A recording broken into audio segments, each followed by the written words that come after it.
That's it, man. Game over, man. It's game over. No tears, please. It's a waste of good suffering. Fairly learned here.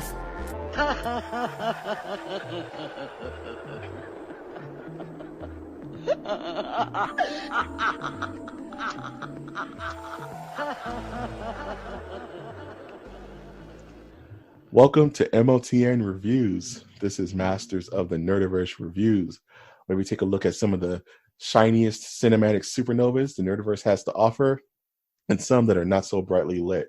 This, the Carter of the podcast, can be found on iTunes, Stitcher, Spreaker, SoundCloud, YouTube, iHeartRadio, and Google Play.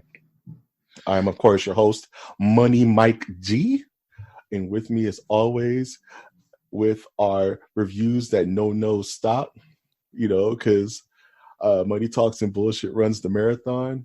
My CMB, Brian. We taking over the Carter? Yes, we taking over the Carter. What up? What's going on, ladies and gents? I am hyped. What's going on? Man. Excellent. We're going to do this podcast game like Beirut. If they ain't get down, they're going to be living hostages, dog. Correct. It's always the best. Every single minute, there's a line. Okay, we got to keep it together Okay. If you haven't saw the images or know what this podcast is about, today we talking one of my quintessential. It sounds horrible, but one of my quintessential childhood movies, New Jack City, dog. Dude, what y'all know about just a whole generation that's never seen New Jack City, dog? It's like, do some of y'all even know what New Jack City is? Have you even heard of it? Like, when I say the word Wesley Snipes, it's the only thing that comes to mind, tax fraud. Because once upon a time, this dude, bruh, like before Blade. You know what got me hyped for Blade? When my dad walked in the house and said, Nino Brown is playing Blade. I was like, word? Let's go. I didn't even know what a Blade was back then. I did know what Nino Brown was. And just as a quick prelude to this story about New Jack, I'm sure we all have a story or about a movie with our parents where we weren't supposed to watch that movie without our parents. And mine just happened to be New Jack City. And when my mother came home and she found out I had watched New Jack City without her, I'm just going to leave it at the fact that, she was not pleased. But I'll go as far to say, yeah, I probably shouldn't have watched New Jack City without her. Bro, the thing is, I watched a lot of crazy shit when I was a little kid. Like a lot of stuff I shouldn't have been watching. Like if anybody listens to this channel knows, I was into Hellraiser as a kid. I was into RoboCop as a kid, right? And the other formative movie that I just wasn't ready for, that went right over my head growing up, was New Jack City, dude. It's one of my dad's favorite movies. So he used to quote it all the time, like around the house. You know what I'm saying? like this shit was funny.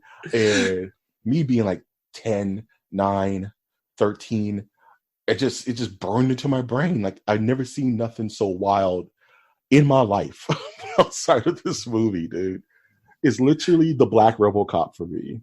Like, I forgot just how badass like Ice-T was, man. Bro, dude, I like as soon as it started, and after the Nino Brown. Well, you better hit your intro then. Let's hit the intros, dude.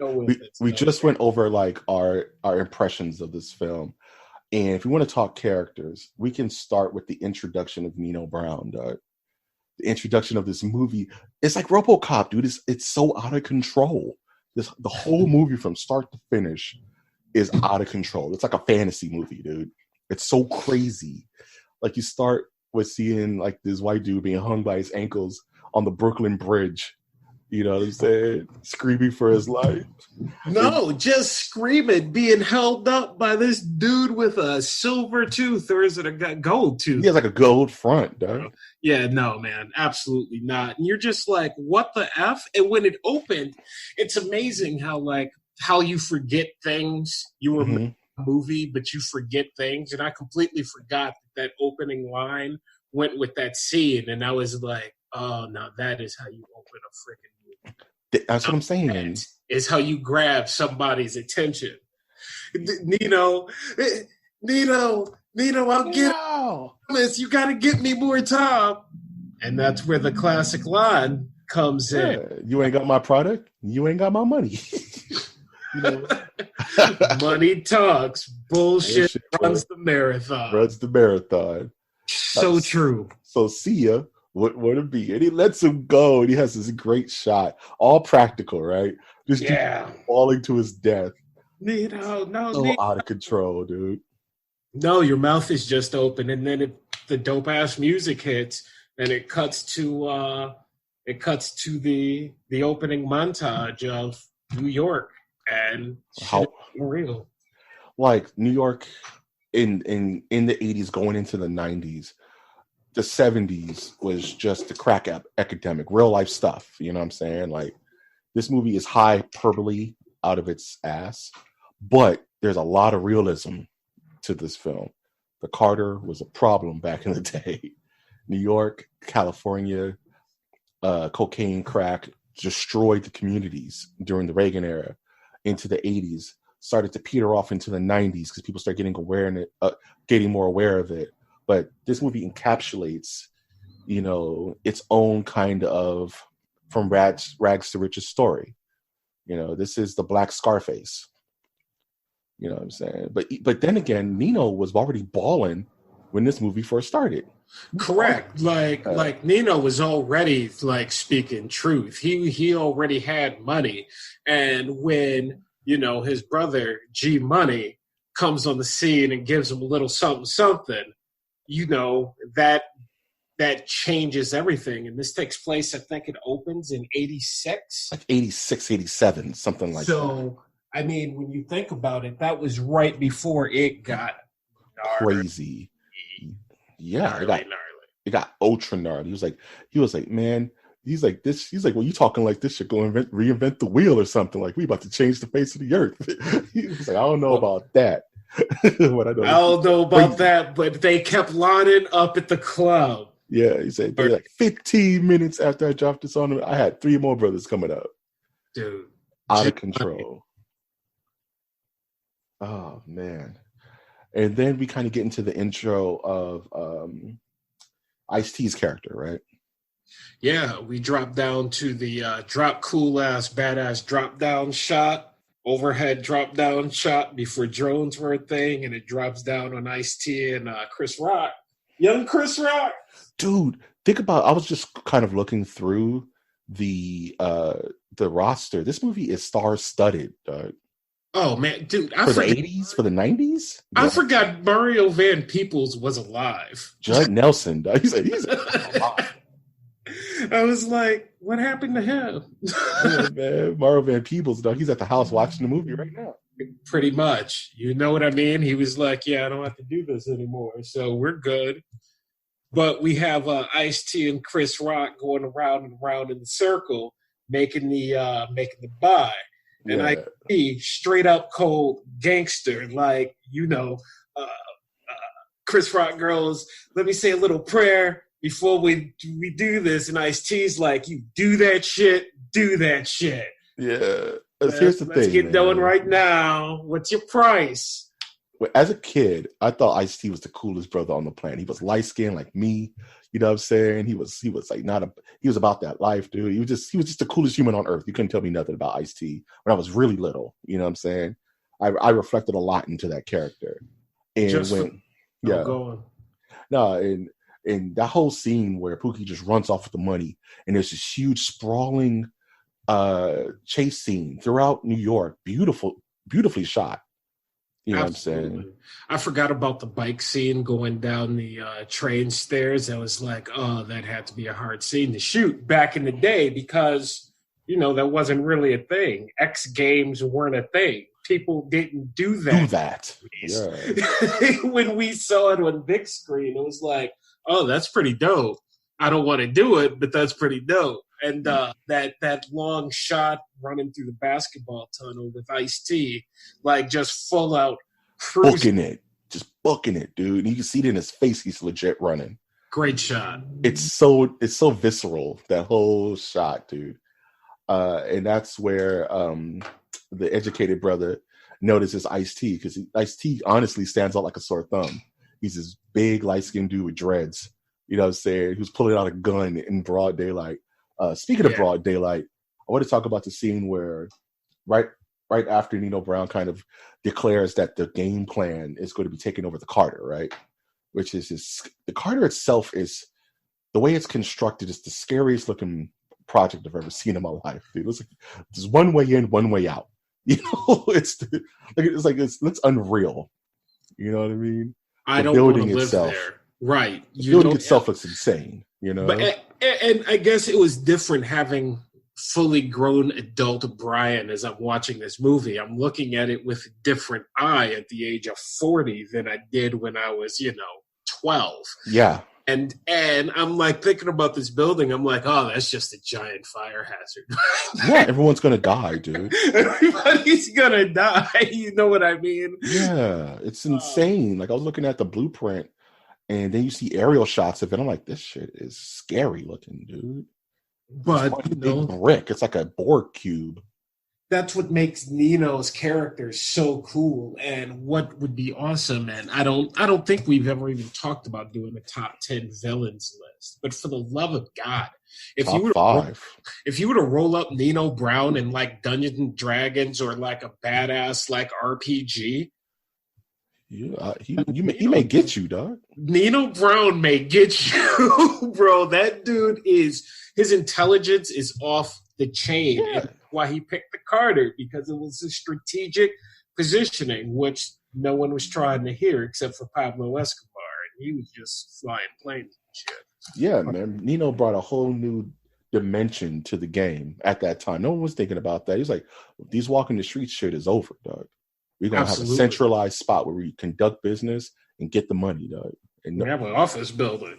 And that's when he was like, well, what about the tenants? He was like, fuck the tenants, man. We're going to go in there, we're going to run in. Anybody who don't get down, go lay down. And or they'll be live-in hostages, like I was mentioning earlier. Like it's insane. Live-in hostages, like Beirut. My dad's favorite part of the movie, he would kill me if I didn't mention this, is where they decide to take out that Rasta dude out in front of the Carter. And what's his name? G Money. He was like, "Hey, bro, come here. I need to talk to you." He was like, "Your services are no longer required amongst the brothers." He was like, "What the bumble clout? Why?" Homegirl just jumps out the car and blows his brains out on the street, dude. On the street. It's the most graphic shot in the whole movie. And that's it, dude. That was a graphic shot for then. You know what I mean? We weren't used to seeing that quite yet. No, that's what I'm saying. It's like it was a moment, and that's why G Money goes. He's like, and I bet you, if you go back to casting, I would bet that was one of the lines G Money had to say to get that role was when he was Alan Payne. Yeah, G Money, but he blows his brains out, and he's like, and that's how you do it. You blow his brains out in broad daylight, and he does that laugh, and it's like, am I watching a comic book right now? And what the bleep? As an adult, you can notice the blood splattered on the side of the Jeep, like just straight up like brain matter, gray matter, and then you hear homegirl in the back go, "Rock-a-bye, baby." It was something out of Batman, like "Rock-a-blah, baby." And she was just like Harley Quinn. She reminded me of Harley Quinn, dude. Because she was just no hesitation. She just hopped out the car. Boom! As a kid, I was like, that's insane, dude. And G Money would laugh the whole thing off like it was nothing, man. Oh, that's stuck in my head for a very long time. That's a great scene. That scene, dude. So keeping it going with the movie, they get the idea of taking over the Carter, and then we get this amazing music montage by Gerald Levert. Living just to know, for the city. living just for the city. Oh, Living. Dude, I've been singing that all of my life. I've been singing this song all of my life, being like, yeah, man, I know it's in New Jack City, but I can't believe that this song is still stuck in my head. Why is the music so damn good in this movie? Dude, but we got to do top 10 soundtracks. That needs to also be a thing. Complete perfection, dude. Like, this is up there with like the Batman Prince album for me. You know, of just Michael M. I was about to dox myself. MG, Mike G, just music perfection, dude. I'm not quite sure what my neighbors thought, but I had the television on full blast last night, man. Full blast, and it was so good. So we get that great montage, and I can go on forever about that montage. So we're just going. Just kicking through doors, murdering fathers in front of their daughters, ripping babies out the arms of their parents. Taking over the Carter, bro. Just guerrilla warfare, dog. Taking over the Carter. Then you start seeing the drugs start pumping. And this is over a 3-year span. So it took like 3 years for Nino to get ensconced, you know, for it to actually be settled. Like, no, this is the Carter, you know what I'm saying? Right. You know, he has made himself a fully functional drug den. Yeah, he's made himself a drug den. He's become the kingpin. You know what I'm saying? He just took it over. So we get that 3-year jump, and you were introduced to the I don't even know his name, just the old black man who's like kind of the death warner. Y'all gonna listen to me. You know? Bill Cobbs. Yeah, Bill Cobbs. Doug. For, decades. One of those rare African-American actors who just lasted decades. Bruh, he was kind of like on the periphery of the movie the whole time. You know what I mean? Just like kind of just on the outskirts of the film. He served an important part as, being the realistic, fight back against, and I guess what would otherwise be like promoting a drug movie. I mean, without that dude, this comes across as a fairly like, hey man, let's go get do it. Why aren't we doing this? Yeah, why aren't we doing this? We can do this. So, Bill Cobbs was there as the realistic, hey, drugs are bad. Bruh, and he as ruthless and as ambitious as Nino Brown was, Bill Cobbs grounds it as being as staunch and like just being the absolute opposite end of that. You're poisoning your community. You're a soothsayer, man. What did he call him? He was like interloper. An interloper, and then he says he's a demon, not a demon. My goodness. Hold on. I gotta find it. You can cut. It's right there. Idolator. Cut him an idolizer. Yeah. Idolator. Yeah. And he was like, "You're selling poison to the community," and he was we're introduced to him in the police department where he's trying to get they've taken over the Carter. No one's doing anything. No one cares. And you see Mario Van Peebles for the first time as the Detective Stone. Trying to get his renegade cops squadron to take down Nino Brown, you know what I mean? And he has to go talk to the quintessential like asshole sergeant who gives him the authorization. You know what I mean? And he pulls together Ice-T, who I think was on suspension at the time, and we're introduced to Judd Nelson, who plays kind of like this Riggs Lethal Weapon kind of cop. You know what I mean? Who's just kind of who has a couple screws loose. Look at this, man. I'm looking at Mario Van Peebles' resume right now. They got this man directing a couple episodes of this here, that there. This man should have movie after movie after movie underneath his name at this stage, or at this stage, because just this project alone, just New Jack City alone, is such a mark. I'm surprised he doesn't have more pull. Oh, Okay, I a little bit of Mario Van Peebles trivia.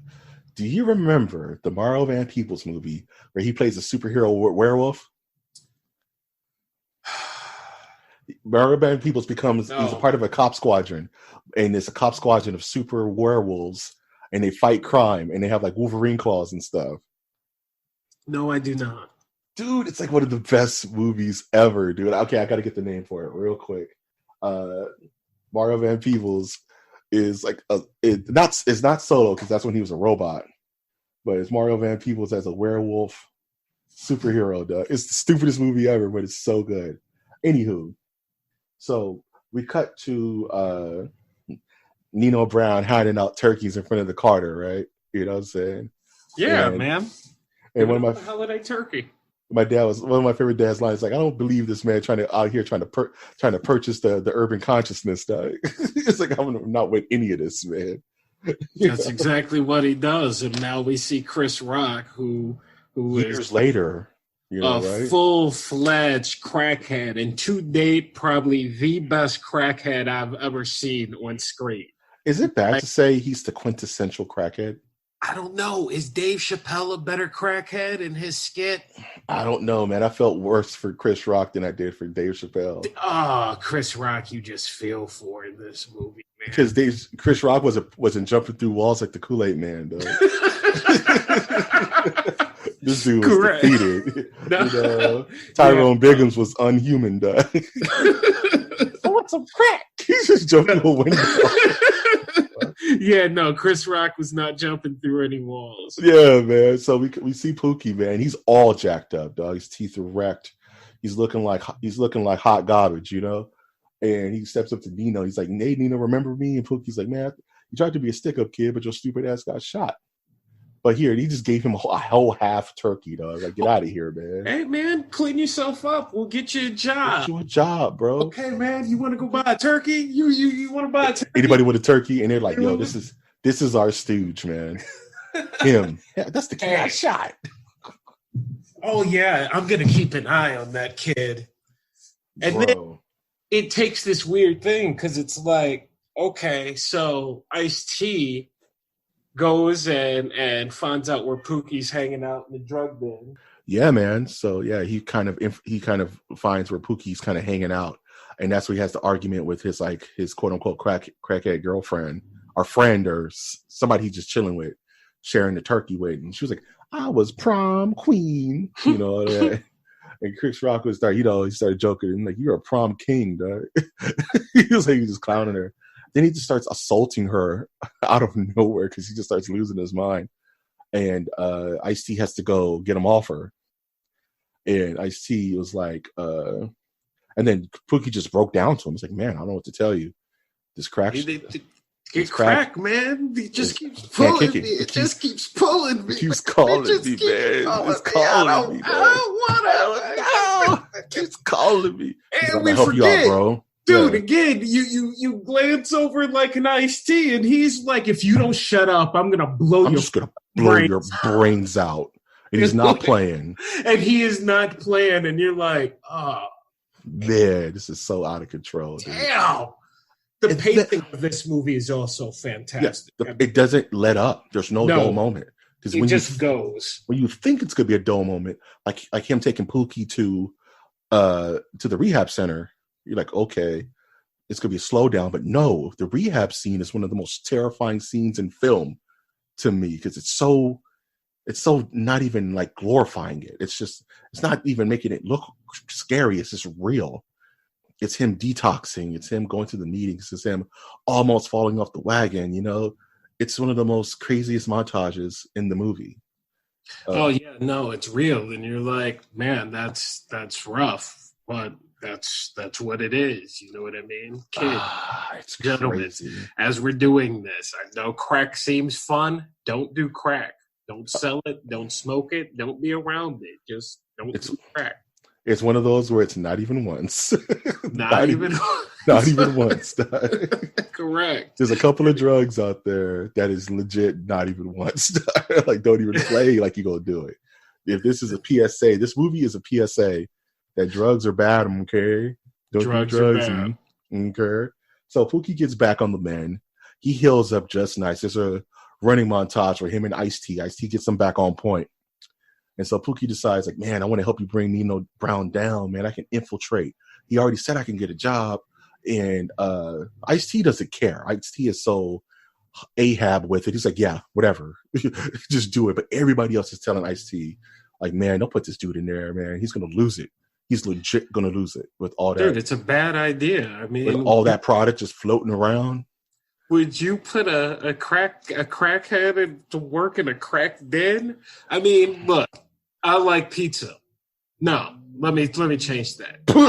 There's a big tacos. difference. Yeah, I fucking love tacos. Do you want me working at your Taco Bell? No, maybe Taco Bell. We don't want you working at the taco truck, though. Yeah, definitely not the taco truck. You could be getting high on your own supply, bro. But yeah, don't be eating the profits. So now, if Pookie had been clean for like 10 years, maybe.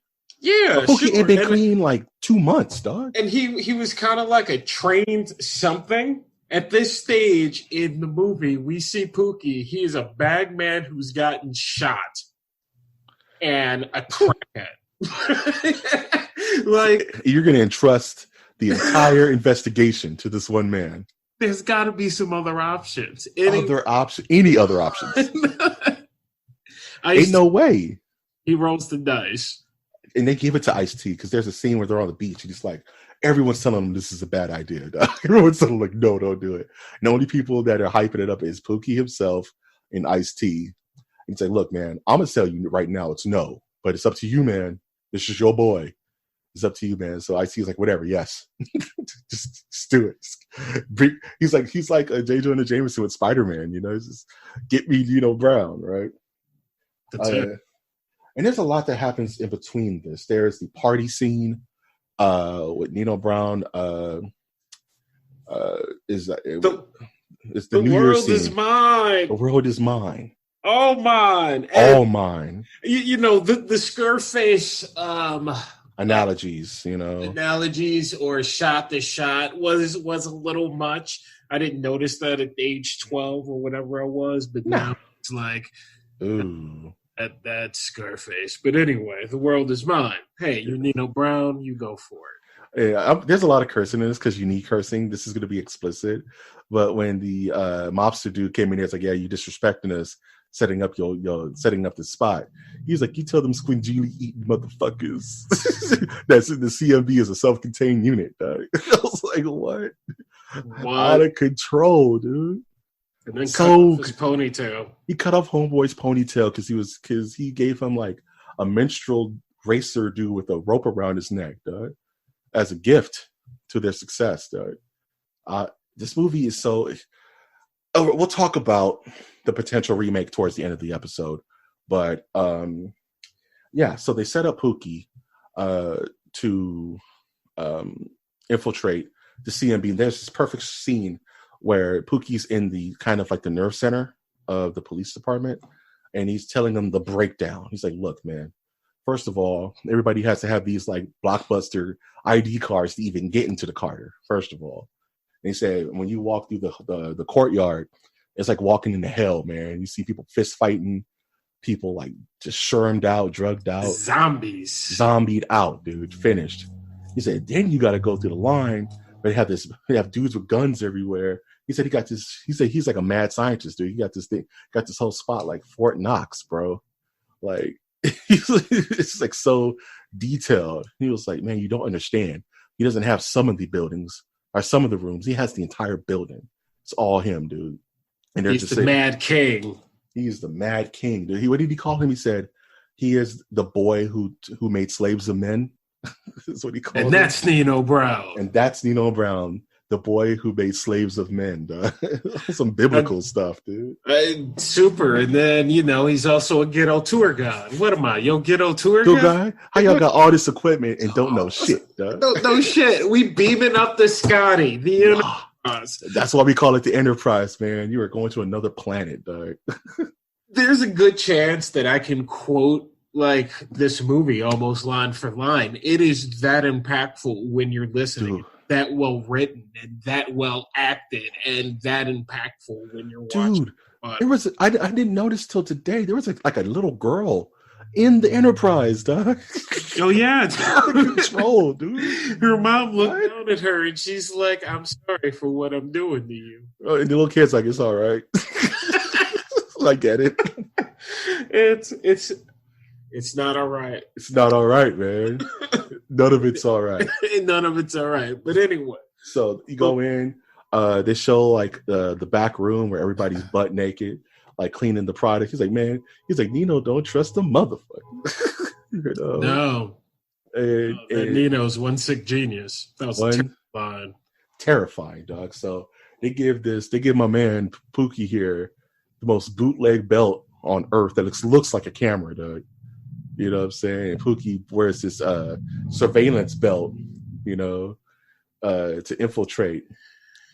And he actually gets to a point where he sees G Money, and they're like, yeah. He's like, all right, I'm gonna promote you to like drug room supervisor. You know what I'm saying? A terrible idea. Terrible idea. Not just on the cops' idea, but on G Money's idea too.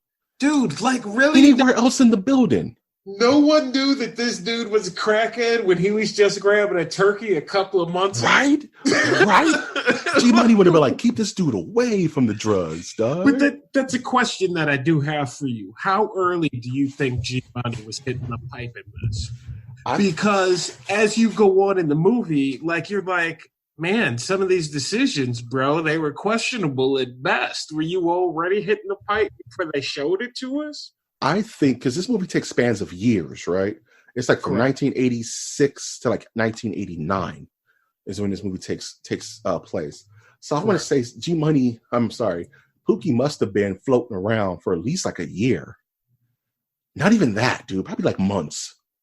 I just think G Money wasn't on point. G Money kept making mistakes, dog. He kept making, and the further down the road, and we'll get to kind of the story progression of G Money, but he just kept making bad mistakes, you know. And I think his first major mistake was putting Pookie on like that, letting him infiltrate a known crackhead. He's seen this dude cracked out and said, "Okay, you're going to be the supervisor for our crackdown." Horrible idea. Could have put this man. They could have put him in the front, you know, minding ID cards. They could have put him in security, cleaning the guns. They could have put him anywhere, dude. Anywhere but the crack. So what does Pookie do? Smokes crack. He smokes crack. He falls off the wagon in this weird, like Friday the 13th, like Nightmare on Elm Street, like dream sequence where he finally gives up the ghost and he just hits the crack rock and like lightning strikes. Honest to God, this movie's probably why I never smoked crack. At all. When you get down to it, you look at that little montage scene, the Friday the 13th skeleton thing that's going on there with all the pressure. It's like, dude, I don't want this drug. I don't want this at all, man. As a kid, I didn't want to do it. as a kid, that scared me right straight. Like, that's what happens? And you'll be in class and they're talking about Dare. I'm like, I don't care about Dare. Watch New Jack City, man. This will scare you super straight. There's a couple of other those movies floating around out there. But yeah, like Requiem for a Dream, baby. I was thinking of it. Ooh, yeah, that's one. But anywho, so Pookie hits the crack rock. He's back in effect, right? So the next day, he goes to work the next day, and he's pop locking and cracking jokes and just acting non-professional, dog. Yeah, man, he's good to go. He's feeling good. He's got the he's on the Enterprise. He's on the Enterprise in the building, so everybody's noticing like, yo, you need to relax, dog. And Pookie's doing too much extra, and they ham him up. And then they find the belt. They're like looking into it. It's like, kill this motherfucker. He's like, Scotty, hell. And then we have the siege of the Carter, right? And it was Scotty, help me, I'm gonna die. I'm gonna die. You're like, yeah, you are, bro. Yes, it's over, right? Like, these dudes, this was not the plan. Dude, this was not the plan. Was a bad option.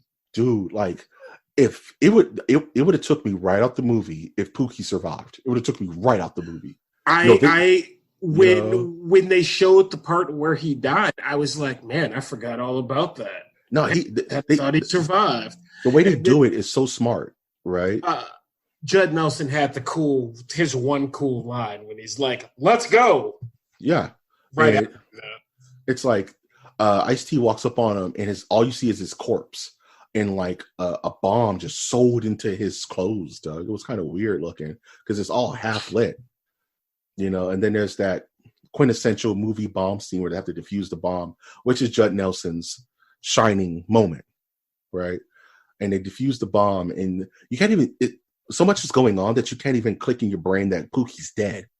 You know, like, yes, Pookie's dead, but it's also a bomb that has 30 seconds on the timer that's going to blow up the whole building inside of Pookie.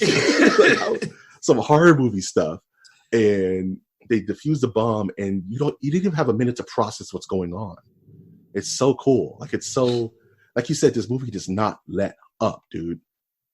You know what I mean? I was trying to be distracted. It was not allowing me to be distracted. I was like, just one scene after another. Man, this is really good and kind of Cash Money Brothers, Doug. CMB.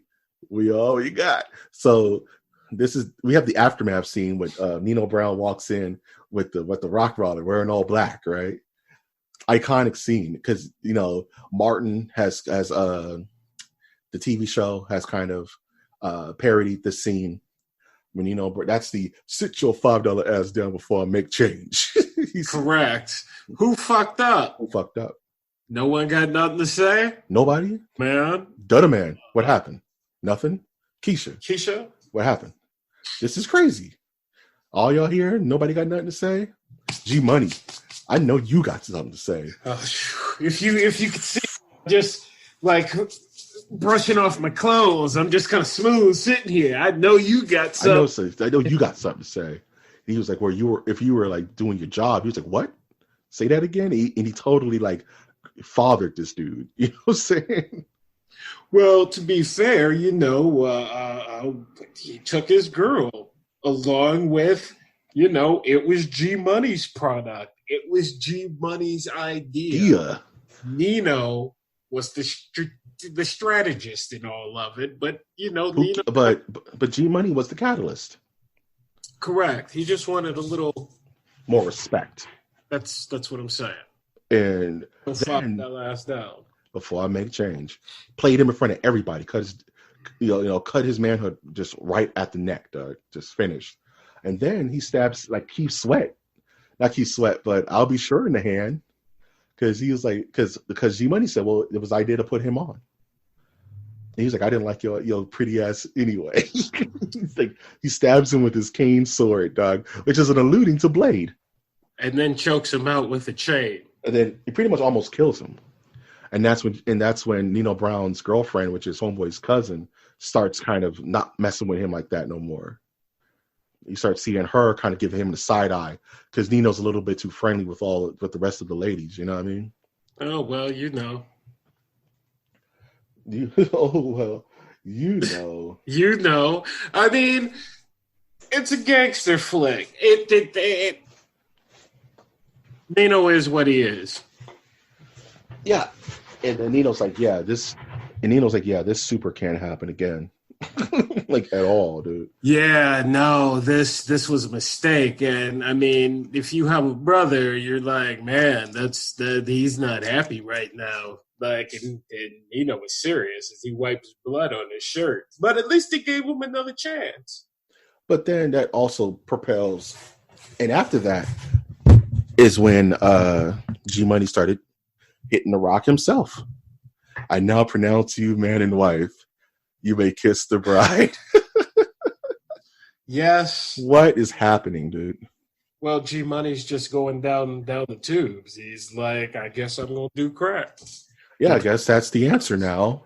For me, that transition wasn't quite defined enough about the cause and effect.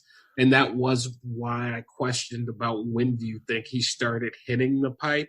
Because, you know, it could be two different catalysts. Yeah. He got yelled at and he started smoking crack, or you know what I mean? Like, it's either when Nino was like talking about his girl and he started sowing seeds of doubt there, or when Nino pretty much wiped blood on his shirt in front of all the homies.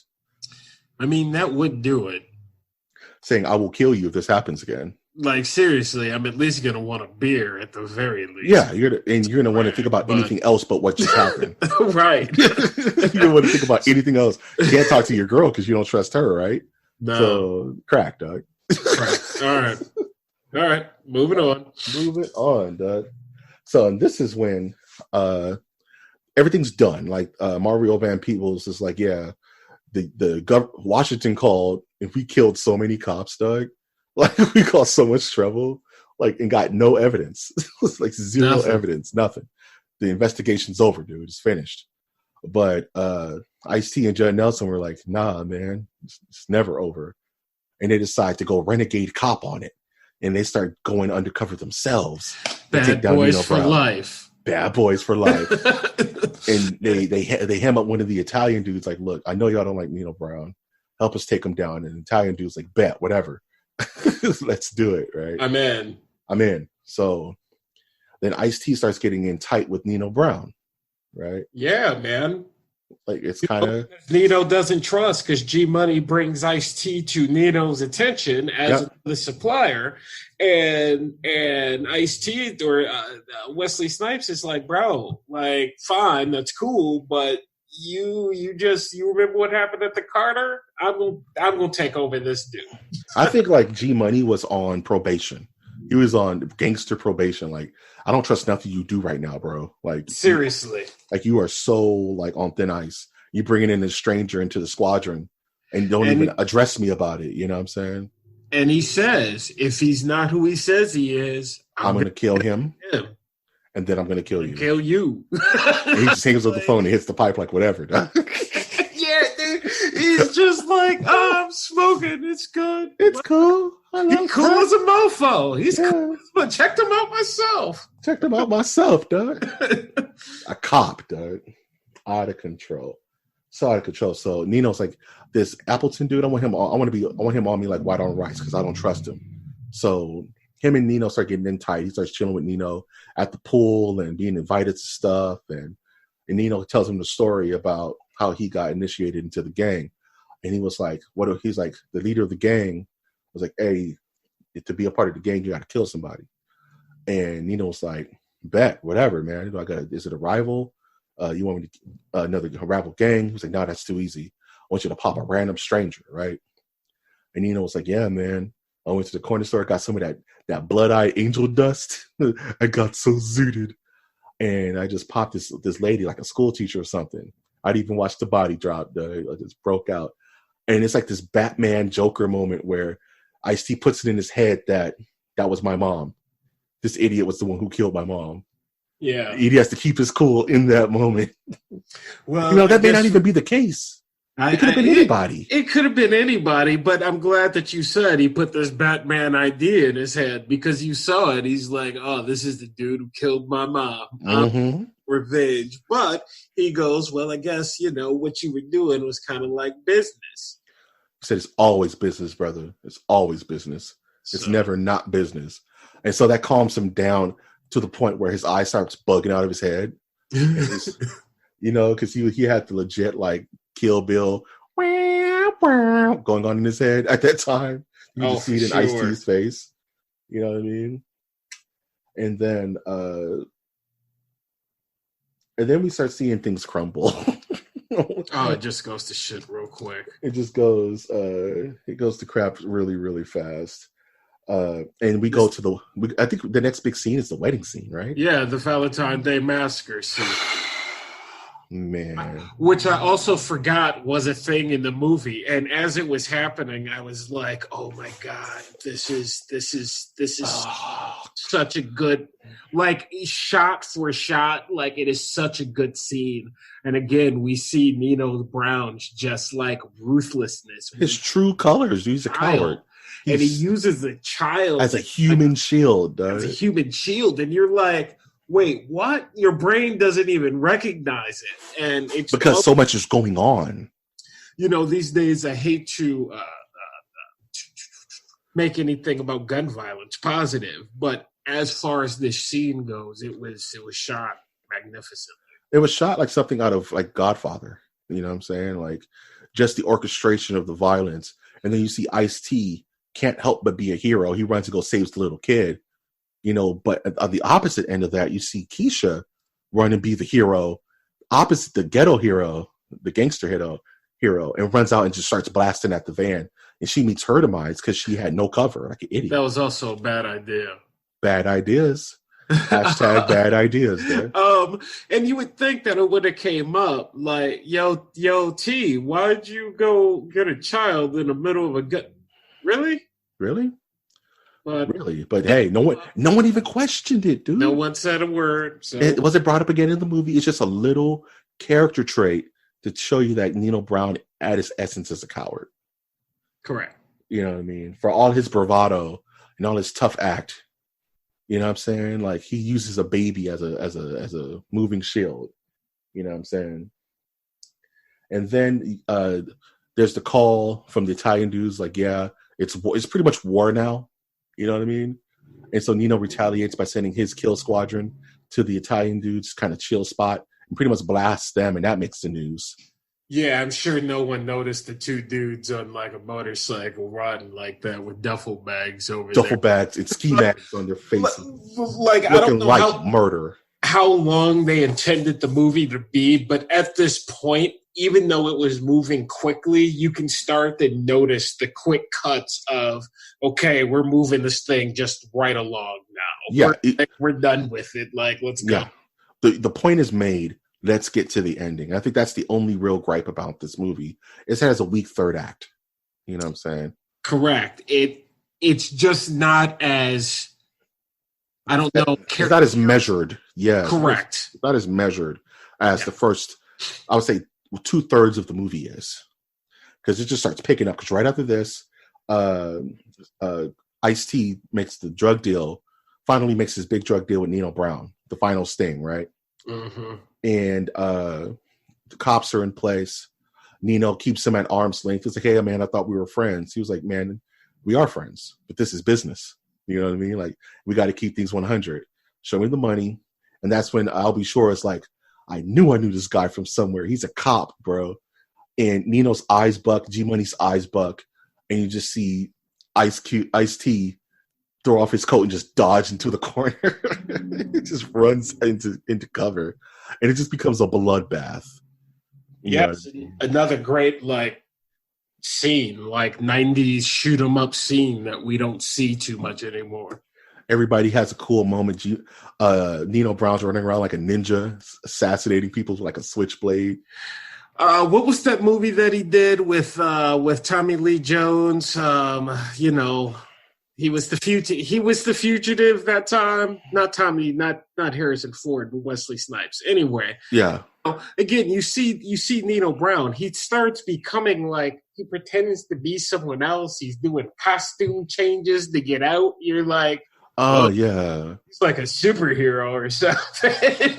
I'm telling you see a lot of Blade in this movie, man. Correct. Just the way he moves, and Wesley Snipes has been martial arts trained for a very long time, so I'm sure that bled a little bit into Nino Brown.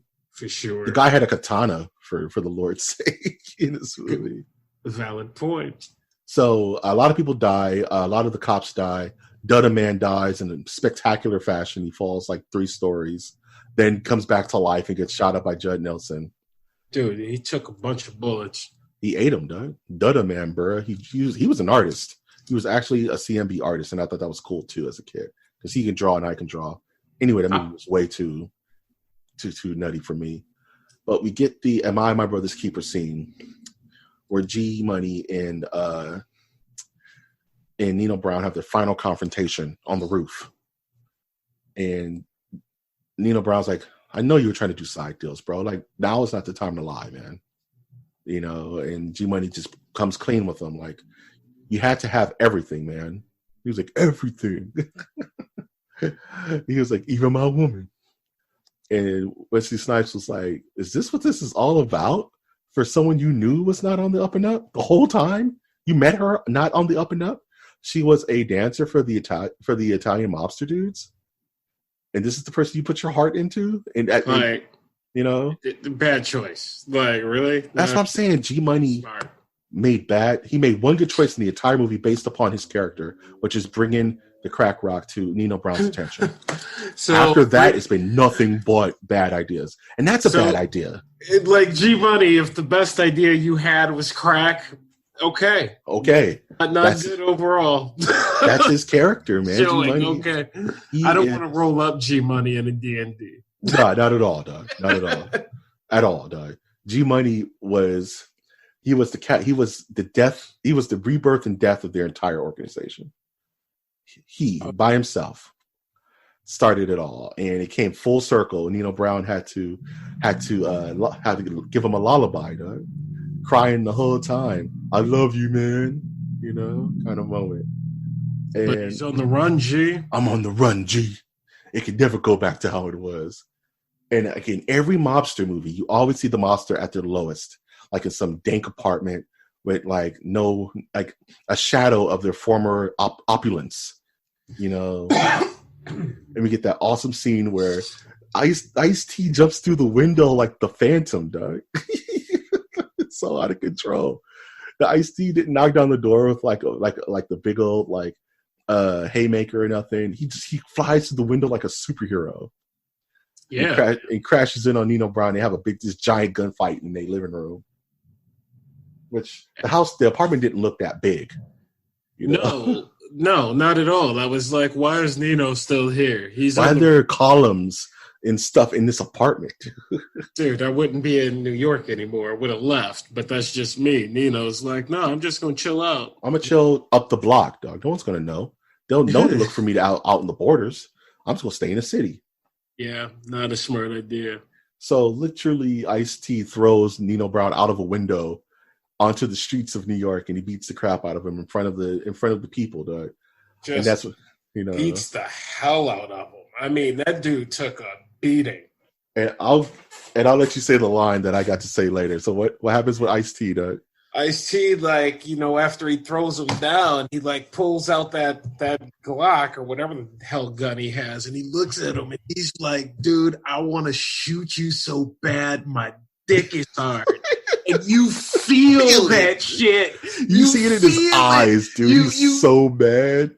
I don't know what Ice-T was thinking about when he shot that scene, but that dude was not all there at that moment. He looks so crazed, dude. It's so real. Like that. That's one of the realest scenes of all time. For sure. Because he's shaking. He's so excited to kill him. And Nino Brown is all bloodied up and jacked up. He's like, oh, man. And Nino Brown's like, I'll be out in a week, you know? Yeah, after the cops come, rest, he'll be out in a week, which, great, he'll be out in a week.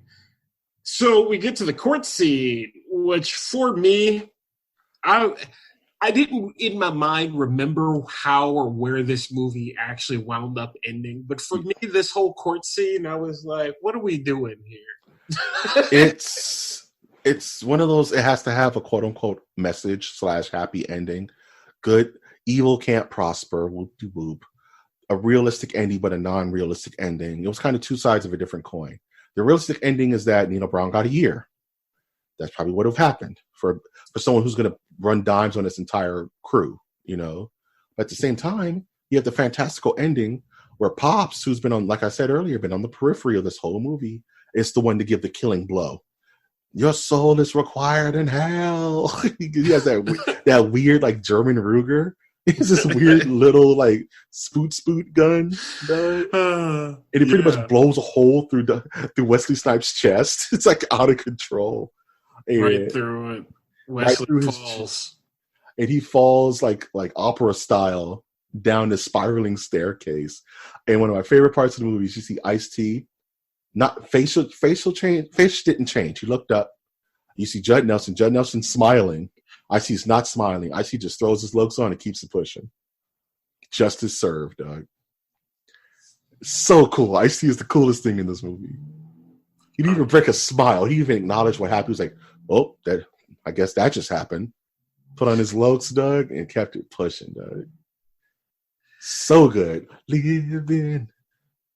And then it brings you to the good music again, and you're like, holy shit, that was so good. And when I woke up, I had the New Jack glow when I woke up. this movie like stuck with that well. And when I saw my first crackhead this morning, I thought about Nino Brown, and I was like, Nino, like, damn, crack. That's rough, dog. Crack. So, you know, I gotta tell you, I watched the movie right before we recorded this. I hit end on the credits, so I'm on the biggest like New Jack City high on earth right now. I just watched the movie like right before we started. Oh well, you're definitely gonna have a glow tomorrow. I know. I'm going to be driving towards the spot, and it's going to kick in my head. Live in. So, what are your final thoughts on this movie, man? Final thoughts on this is, as I like scrolled through IMDb, I think they gave this thing a 6.7 out of 10. Like this, New Jack City's a 5 out of 5, bro. Yeah. Period. End of story. This is a damn near perfect gangster movie. And if it didn't have almost a shot-for-shot feel of Scarface, it would probably be like in that conversation of top 50 movies of all time. Yeah. It's so iconic. The characters are so iconic. And I don't think, even for me, who's been singing that damn song literally for 30 freaking years, been singing that song. Dude. You forget at how big these characters are. How big this world is. Like how big. I forgot how insane this movie is. Like the action is insane. The concepts are insane. The characters are larger than life. All the characters are larger than life. You know what I mean? They're literally, they stand off of a page. Nino Brown, G Money, Ice-T's character, even Mario Van Peebles looks like Bulletproof from Cops, dog. This is like they paid attention to a lot of things in this movie. Mario Van Peebles directed this movie. Yes, he did.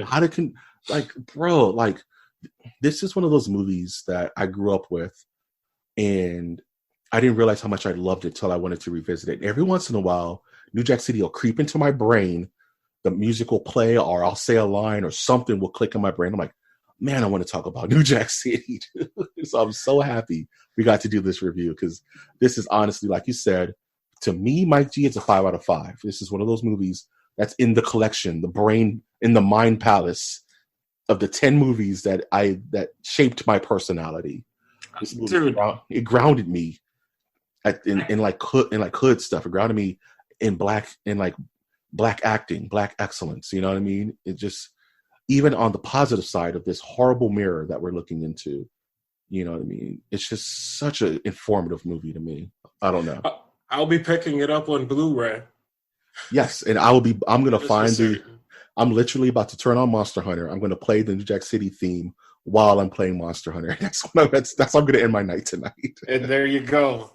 Well, Mike G, I appreciate you having me on. This has been a blast. I enjoyed watching this movie, and at 0 point in time was I like, man, this is a downer, except for the fact that, you know, it was heavily themed with crack. Which yeah.